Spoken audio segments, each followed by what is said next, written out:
સમાજમાં બંધારણની બબાલ વચ્ચે ગેનીબેન ઠાકોરે વિરોધીઓને જવાબ આપ્યો છે। સાથે જ ગોળીવાળા ગીત પરના વિવાદ વચ્ચે ગેનીબેને કહી દીધું છે કે સમાજ માટે ગોળી ખાવા પણ તૈયાર છું।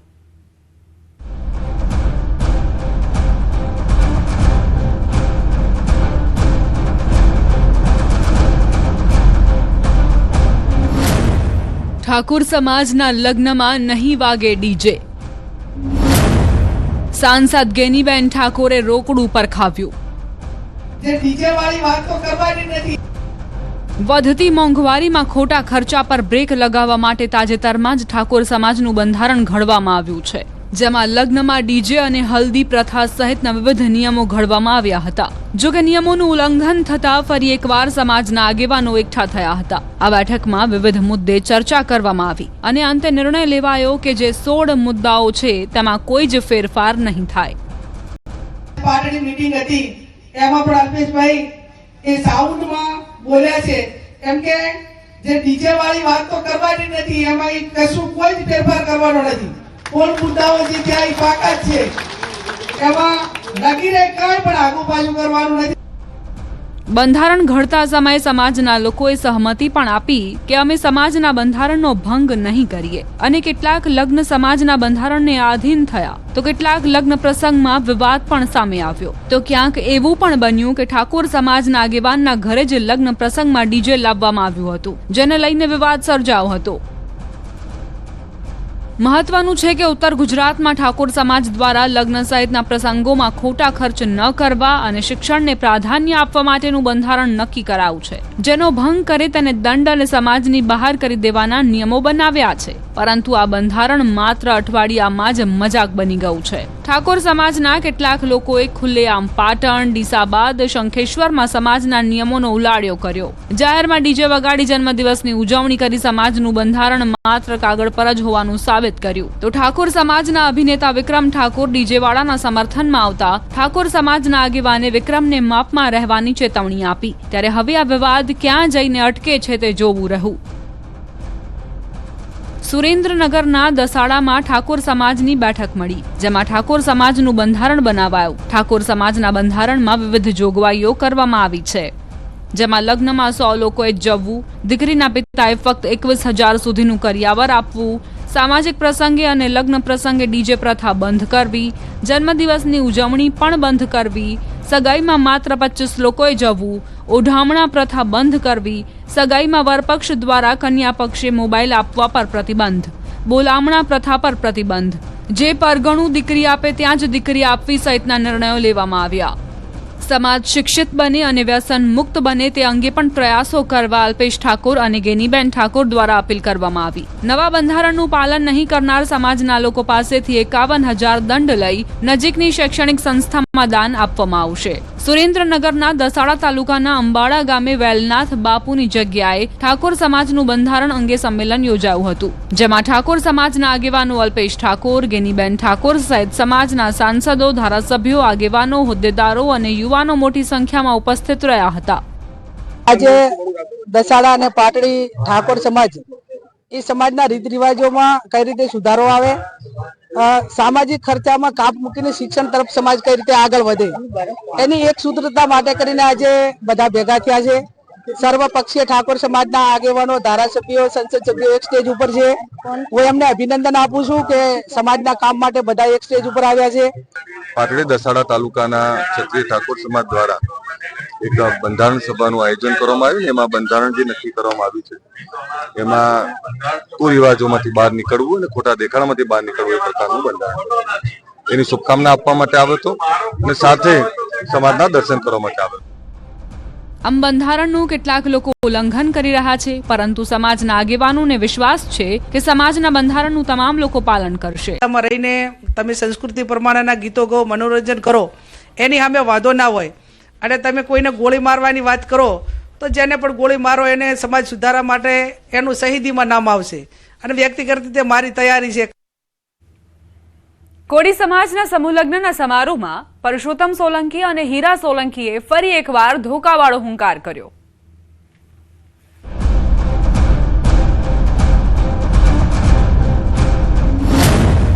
કોળી સમાજના સમૂહ લગ્નમાં હુંકાર. કે કોઈ ન સમજે ને તો ધોકાવાળી કરે. હીરાભાઈનો પણ શાયરાના અંદાજ. तेरे दिन अच्छे हैं तो मुझसे किनारा कर ले, हम तो बुरे लोग हैं, बुरे वक्त में काम आते हैं.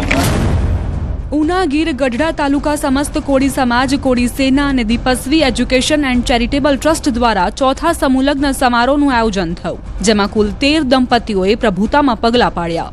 આ લગ્ન સમારંભમાં રાજ્યના મંત્રી પરસોત્તમભાઈ સોલંકી, રાજુલા જાફરાબાદના ધારાસભ્ય હીરાભાઈ સોલંકી હાજર રહ્યા. મંત્રી પરસોત્તમ સોલંકીએ 13 નવ દંપતીઓને આશીર્વાદ આપ્યા, સમાજમાં એકતા જાળવી રાખવા હાકલ કરી હતી અને ત્યારબાદ ધોકાવાડીનો હુંકાર પણ કર્યો. પરસોત્તમ સોલંકીએ કહ્યું કે તમને કોઈ ધોકા મારે, કોઈ કોળી સમાજને દુખી કરશે તો તેને છોડીશ નહીં. કોળીને જો સમજાવે નહીં ને તો એ ગમે, અને ન સમજે એને મારે સમજાવવાની મને ખૂબ પ્રેરણા હોય. અમે સમજાવી કેવી રીતે કરવું. હું ઘણીવાર પેપરમાં નહીં પણ જાહેરમાં ઘણીવાર ભાષણમાં કહી દેતો કે કોઈ ન સમજે ને તો ધોકાવાળી કરે. મારા સમાજને કોઈ દુઃખી કરશે ને તો હું નહીં છું. રાજુલાના ધારાસભ્ય હીરાભાઈ સોલંકીએ સમાજને સંબોધતા જણાવ્યું હતું કે કોળી સમાજે પણ એક બંધારણ બનાવવું પડશે. કદાચ તમારા હારા દિવસોમાં કદાચ પડખે ન ઉભા રહી શકતા હોય તો એની ચિંતા ન કરતો મિત્રો, પણ બુરા સમયમાં તમારા પડખે ઉભા રહેવાના પ્રયત્ન કરશું, જમણો આંગ બનીને પ્રયત્ન કરશું. આ હરમેશ માટે આપણું જોયું. तेरे दिन अच्छे हैं तो मुझसे किनारा कर ले, तेरे दिन अच्छे हैं तो मुझसे किनारा कर ले, हम तो बुरे लोग हैं, बुरे वक्त में काम आते हैं. તેમણે ઉમેર્યું હતું કે કદાચ સારા પ્રસંગોમાં હાજરી ન આપી શકાય, પરંતુ સમાજને જ્યારે દુઃખ પડ્યું છે ત્યારે તેમનો પરિવાર હંમેશા સમાજની સાથે ઊભો રહેશે. આમ એક મંચ પરથી બંને ભાઈઓ કોળી સમાજ માટે ઊભા રહેવાની વાત કરી. રસ્તા પર રફતારના રાક્ષસો હજુ બેફામ છે. રસ્તા પર ક્યાંક ટેન્કરે તો ક્યાંક ડમ્પરે અને ક્યાંક કારે કહેર વરસાવ્યો.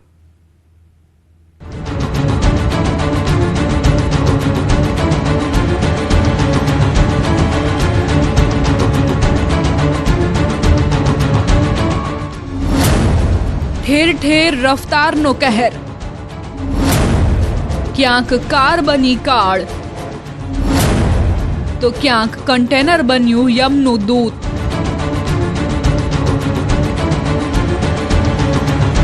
વલસાડમાં એક વ્યક્તિનું અકસ્માતે એવું મોત આવ્યું જેવું કોઈએ સપનામાં પણ નહીં વિચાર્યું હોય. વલસાડના પારડી નેશનલ હાઈવે 48 પર એક અકસ્માત સર્જાયો, જેમાં એક કન્ટેનરના ચાલકે કાબુ ગુમાવતા કન્ટેનર રસ્તાની સાઈડમાં બનાવેલા એક ઝૂંપડા પર પડ્યું, જેમાં જમી રહેલો એક વ્યક્તિ દબાઈ ગયો અને તેનું ઘટના સ્થળે જ કમકમાટી ભર્યું મોત થયું. સમગ્ર ઘટનાના સીસીટીવી ફૂટેજ પણ સામે આવ્યા છે.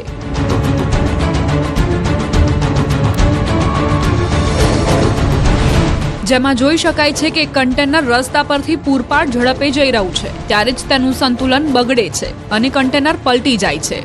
ઘટનાના પગલે અફરાતફરી મચી ગઈ હતી. બીજી તરફ પોલીસને જાણ થતા પોલીસની ટીમ પણ તાત્કાલિક ઘટના સ્થળે પહોંચી ગઈ હતી અને કન્ટેનરને ક્રેનની મદદથી હટાવ્યું હતું. ઘટના 2 ફેબ્રુઆરીની હોવાનો દાવો છે, જેના સીસીટીવી હવે વાયરલ થઈ રહ્યા છે. હિંમતનગરમાં ડમ્પર ચાલકે 8 જેટલા વાહનોને અડફેટે લીધા. ઘટના હિંમતનગરના કરણપુર પાટિયા નજીકની છે. ડમ્પરે રોડ ક્રોસ કરી સામેની બાજુ રોડ પર પાર્ક કરેલા 8 જેટલા વાહનોને ટક્કર મારી હતી. સદનસીબે આ દુર્ઘટનામાં કોઈ જાનહાનિ નથી થઈ, પરંતુ 2 લોકો ઈજાગ્રસ્ત થયા છે. સાથે જ કેટલીક મોંઘી દાટ કાર તો કેટલીક ઇકો કારને મોટું નુકસાન થયું છે. દ્રશ્યોમાં જોઈ શકાય છે કે કેટલીક કાર ડિવાઈડર પર ચડી ગઈ છે, જ્યારે કેટલીક કારના આગળના ભાગનો કચરઘાણ વળી ગયો છે. આરોપ છે કે 68 બારેસી પ્રણામી વણકર સમાજના સમૂહ લગ્નનું આયોજન હતું. સમૂહ લગ્નમાં હાજર લોકોએ રસ્તા પર આડેધડ વાહનો પાર્ક કર્યા હતા. દુર્ઘટનાના પગલે લાંબો ટ્રાફિક જામ સર્જાયો હતો. બીજી તરફ બનાવની જાણ થતા પોલીસની ટીમ તાત્કાલિક ઘટના સ્થળે પહોંચી હતી અને ટ્રાફિક ક્લિયર કરાવ્યો હતો. આ તરફ ગીર સોમનાથના કોડીનારના બાવાના પીપળવા ગામે એક છકડો રિક્ષા પલટી ગઈ. સોમનાથ ઉના હાઈવે પર રિક્ષા રસ્તો ક્રોસ કરતી વખતે પલટી ગઈ હતી. અકસ્માતની ઘટનાના સીસીટીવી ફૂટેજ સામે આવ્યા છે. દ્રશ્યોમાં જોઈ શકાય છે કે એક છકડો રિક્ષા બંધ પડતા બીજી છકડો રિક્ષાથી ટોઈંગ કરવામાં આવી રહી હતી. આ સમયે રસ્તો ક્રોસ કરતી વખતે અચાનક દોરડા વડે બાંધેલી રિક્ષા પલટી ગઈ હતી. રિક્ષા પલટી મારતા રિક્ષાની સાથે ડ્રાઈવર પણ ફંગોળાયો હતો. જોકે સદનસીબે મોટી દુર્ઘટના ટળી હતી. આ બાજુ નવસારીમાં પૂરપાટ દોડતી કાર લગ્નના ગરબામાં ઘૂસી જતા અફરાતફરી મચી ગઈ. નવસારીની સુશ્રુષા હોસ્પિટલ નજીક એક પાર્ટી પ્લોટમાં લગ્ન ચાલી રહ્યા હતા. લગ્નમાં મહેમાનો ગરબા રમવામાં વ્યસ્ત હતા ત્યારે જ અચાનક સન્નાટો વ્યાપી ગયો, કેમ કે ગરબે ઘૂમતા લોકોની વચ્ચે જાણે પૂરપાટ દોડતું મોત આવ્યું. બેફામ ગતિ આવતી કાર સીધી લગ્નમાં ઘૂસી ગઈ હતી. નશામાં ચૂર બનીને કાર ચાલકે પૂરપાટ કાર ચલાવી હતી. સુશ્રુષા હોસ્પિટલ નજીક પહોંચતા જ કાર પરથી કાબુ ગુમાવ્યો હતો.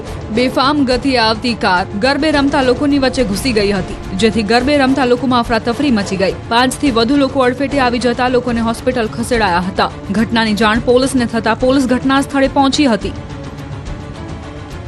અમદાવાદના અખબારનગર અંડરપાસમાં બે કાર વચ્ચે અકસ્માત સર્જાયો. અંડરપાસમાં બે કાર સામસામે આવી જતા કાર ધડાકાભેર અથડાઈ. દુર્ઘટનામાં એક વ્યક્તિને ઈજા પહોંચી જેને તાત્કાલિક હોસ્પિટલ પહોંચાડાયો હતો. બીજી તરફ અકસ્માતના પગલે ટ્રાફિક જામના દ્રશ્યો સર્જાયા હતા. આ તરફ થરાદના જાણદી નજીક રાત્રે નંબર પ્લેટ વગરની કારે કહેર વરસાવ્યો. બાઇકને અડફેટે લેતા થરાદના પિલુડા ગામના બે યુવકના ઘટના સ્થળે મોત થયા, જેના કારણે મૃતકના પરિવારમાં માતમ છવાયો. દુર્ઘટનામાં અન્ય એક વ્યક્તિ પણ ઈજાગ્રસ્ત થયો, જેને સારવાર માટે લઈ જવાયો. મહેસાણાના શંકુઝ વોટર પાર્ક પાસે એસટી બસે રિક્ષાને ટક્કર મારી હતી, જેમાં એક જ પરિવારના 4 સભ્યો ઈજાગ્રસ્ત થયા હતા. પરિવાર રિક્ષામાં અમદાવાદથી પાલનપુર જઈ રહ્યો હતો. સદનસીબે અકસ્માતમાં મોટી જાનહાનિ ટળી હતી. બીજી તરફ રિક્ષા ચાલકે બસ ચાલક વિરુદ્ધ ફરિયાદ નોંધાવી છે. શિયાળે માવઠાના એંધાણ છે. ભારતીય હવામાન વિભાગે આગાહી કરી છે, જો આગાહી સાચી પડી તો વરસાદ, હિમવર્ષા અને ઠંડીનો ટ્રિપલ અટેક થઈ શકે છે.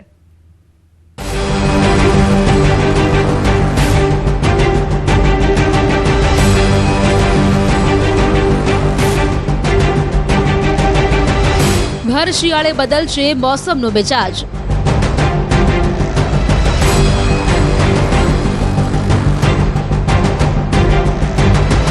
ભર શિયાળે સર્જાશે ચોમાસું.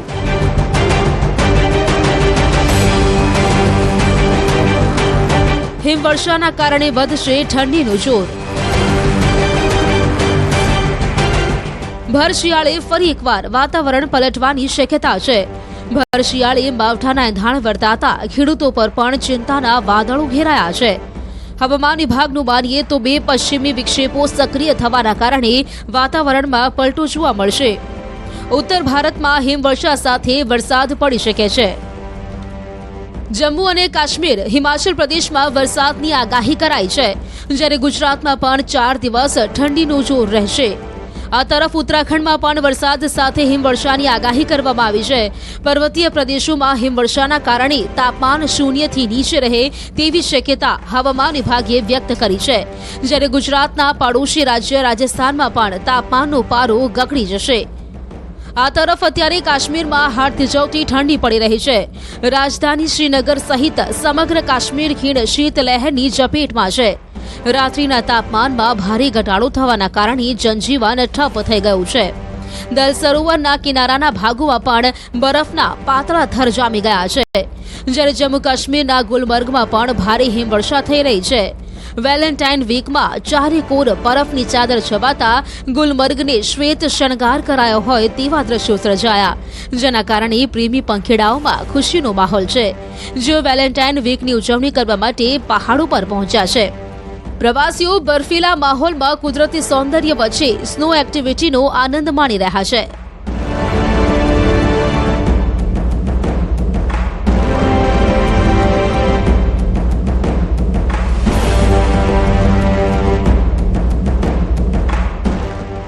ઉત્તર ભારતના પહાડી વિસ્તારોમાં જબરદસ્ત બરફવર્ષા થઈ રહી છે.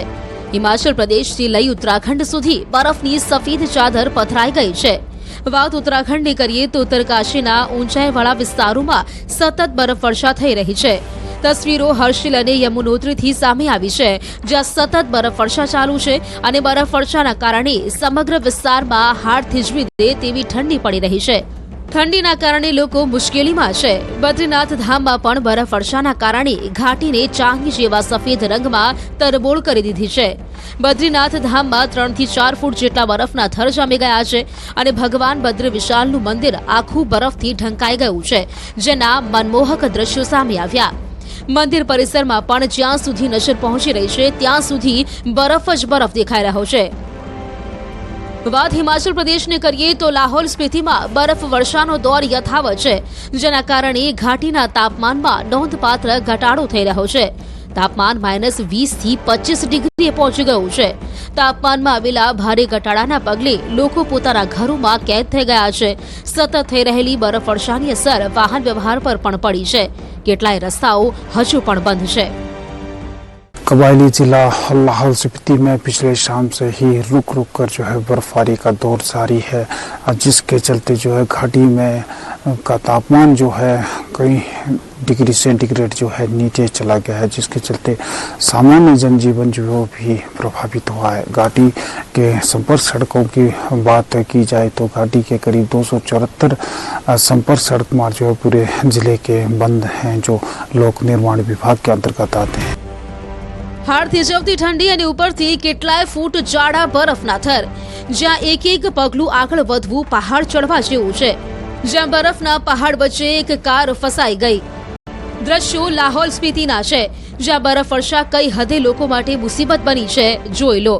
દ્રશ્યો જોઈને આપ અંદાજો લગાવી શકો છો કે આ માત્ર બરફ નથી, પરંતુ જિંદગીની રાહમાં પથરાયેલી એક સફેદ આફત છે. જુઓ કેવી રીતે રસ્તા પર કેટલાય ફૂટ સુધી બરફ જામી ગયો છે અને તેની વચ્ચે આ કાર લાચાર થઈને ફસાઈ ગઈ છે. જ્યાં નજર પહોંચે ત્યાં સુધી માત્ર બરફનો સફેદ સમુદ્ર છે, જેણે રફતાર પર સંપૂર્ણ રીતે બ્રેક લગાવી દીધી. સ્થાનિક તંત્ર અને લોકો બરફ હટાવવાના સતત પ્રયાસ કરી રહ્યા છે, જો કે મોસમનો મિજાજ બધા પર ભારે પડી રહ્યો છે. એક તરફ પહાડો પર બરફવર્ષા થઈ રહી છે તો બીજી તરફ ઉત્તર ભારતમાં વરસાદ અને ધુમ્મસે લોકોની મુશ્કેલી વધારી છે. યુપીની રાજધાની લખનૌમાં મોસમનો મિજાજ બદલાયો અને ફરી એકવાર વરસાદની આગાહી કરાઈ છે. મહત્વનું છે કે તાજેતરમાં જ ઇટાવામાં વરસાદ સાથે કરા પણ પડ્યા હતા, જેનાથી ખેડૂતોની ચિંતા વધી ગઈ હતી. હવે ફરી એકવાર માવઠાની આગાહીએ ખેડૂતોને મૂંઝવ્યા છે, જ્યારે અન્ય વિસ્તારોમાં તાપમાન ઘટ્યું છે, ઠંડી વધી છે.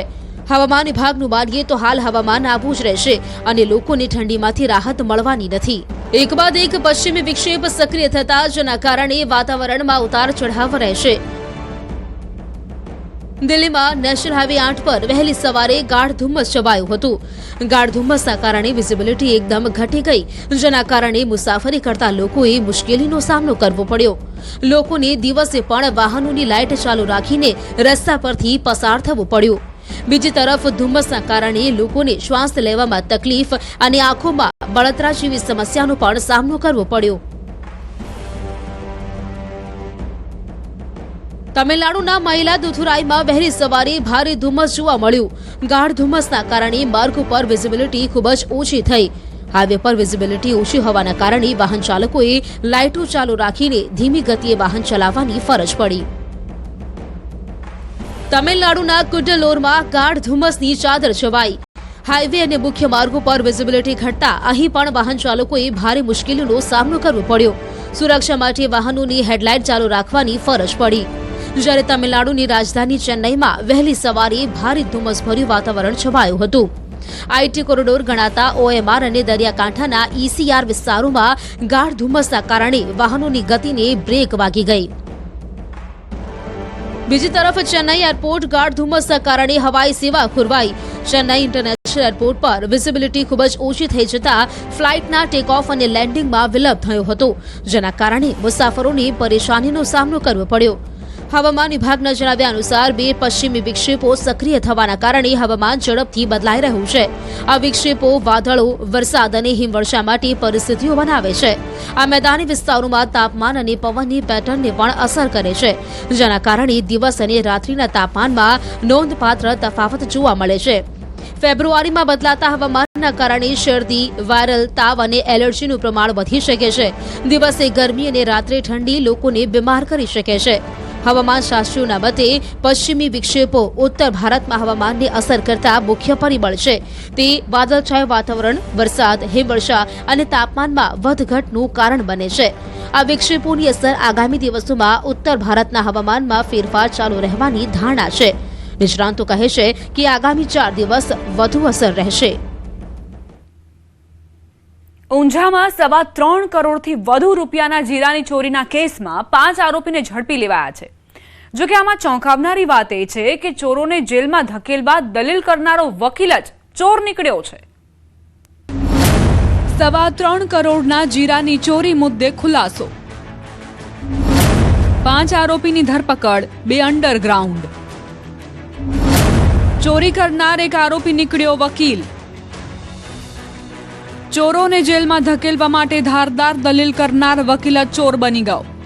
વાત છે ઊંઝાની. જીરાના હબ ગણાતા ઊંઝામાં જાજરમાન જીરાની ચોરી થતા ખળભળાટ મચી ગયો છે. ઊંઝામાં વેપારીઓના ગોડાઉનમાંથી કરોડો રૂપિયાના જીરાની ચોરી થઈ. ઊંઝાના ઉનાવા પાસે આવેલી ડિસન્ટ હોટલની પાછળ ખોડિયાર એસ્ટેટ પાસેના ગોડાઉનમાં તસ્કરોએ હાથફેરો કર્યો. 2 ડિસેમ્બર 2025 થી 2 જાન્યુઆરી 2026ના સમયગાળા દરમિયાન તસ્કરોએ આ ગોડાઉનને નિશાન બનાવ્યું અને હજારોની સંખ્યામાં બોરીઓ ગાયબ કરી દીધી. ગોડાઉનના માલિકે અહીં એક ચોકીદાર પણ રાખ્યો હતો. જોકે ચોકીદાર ગોડાઉનમાં તાળા લગાવેલા જોઈ ફરજ પર હાજર રહેતો ન હતો, જે મોકો જોઈ આરોપીઓએ ચોરીનો પ્લાન બનાવ્યો હતો. હવે ગુનાની હકીકતમાં જોતા એમાં 2 ગોડાઉનમાંથી કુલ ₹3 કરોડ 2,28,000 જેટલી રકમનો જીરા ચોરીનો એક ગુનો નોંધાયેલો હતો.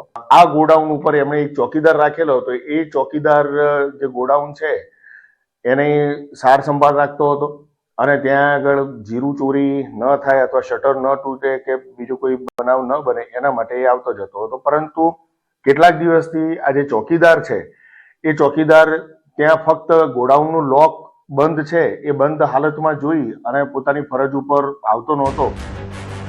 આરોપીઓએ કુલ 3 કરોડ 2,28,000 રૂપિયાના જીરાની ચોરી કરી હતી. જોકે તપાસમાં પોલીસે આરોપીને ઝડપી લીધા છે. આ મામલે પોલીસે 5 આરોપીઓની ધરપકડ કરી છે અને જ્યારે આરોપીઓના નામ અને પ્રોફાઇલ સામે આવી ત્યારે સૌ દંગ રહી ગયા, કારણ કે આમાં એક વકીલ પણ સંડોવાયેલો હતો. બાબતની લોકલ ક્રાઇમ બ્રાન્ચના કર્મચારીઓને જ્યારે જાણ થાય છે ત્યારે આખી આ ગુનો કરવામાં બીજા કોણ કોણ ઈસમો સંડોવાયેલા છે એ દિશામાં એમણે તપાસ આદરેલી અને સતત એમની પાછળ વોચ રાખેલી. એ વોચ દરમિયાન એમને એવું જાણવા મળેલું કે આમાં એક મેમણ મોહમ્મદ ઇકરામ નઈમભાઈ જે ડીસાનો રહેવાસી છે અને એ પોતે વ્યવસાય વકીલ છે અને પાટણ કોર્ટમાં એ વકીલાતની પ્રેક્ટિસ કરતો હોવાનું જાણવા મળેલું. પોલીસે હાલ કુલ 58 લાખથી વધુનો મુદ્દામાલ રિકવર કર્યો છે અને અન્ય 2 વોન્ટેડને ઝડપવા ચક્રો ગતિમાન કર્યા છે. આ ટોળકીએ ચોરી કરેલું કરોડોનું જીરું ડીસા અને ઊંઝા ગંજ બજારમાં વેચી માર્યું હતું.